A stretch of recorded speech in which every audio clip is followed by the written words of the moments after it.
Si je vous dis qu'aujourd'hui, plus de 400 000 personnes ont signé une pétition pour un référendum sur l'immigration. Si je vous dis que 72% des Français veulent un référendum sur l'immigration.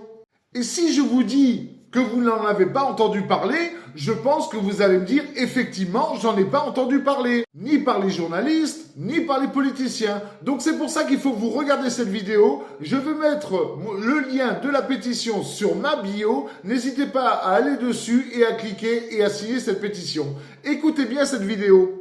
383 000 signatures en moins de 2 jours. La pétition lancée par Philippe de Villiers pour un référendum sur l'immigration séduit de plus en plus. Oui, si nous ne faisons rien, c'est la fin de la France. Il n'existe qu'une issue, rendre la parole au peuple, écrit l'ancien ministre sur le site de cette pétition en ligne.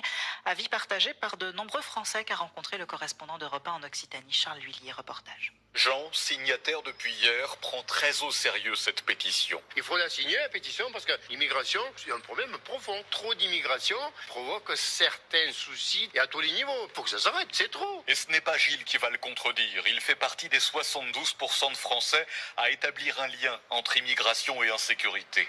En regardant les statistiques, on voit quand même que plus vous allez avoir d'immigration, plus vous allez avoir d'insécurité. Regardez partout, posez la question à ces personnes et dites-leur, est-ce que vous feriez ça chez vous ? Une colère partagée par Marc, qui lui aussi va signer, mais pour souligner l'échec de l'assimilation. Des gens viennent en France, ils veulent imposer leur culture. Non, garde ta culture, ne l'impose pas, par respect justement. Attendez, le peuple français, il a pu ses repères. La culture française est en danger. Bientôt, on sera plus chrétien. Marc qui espère que cette pétition réunira suffisamment de signataires afin d'être entendu par le prochain Premier ministre.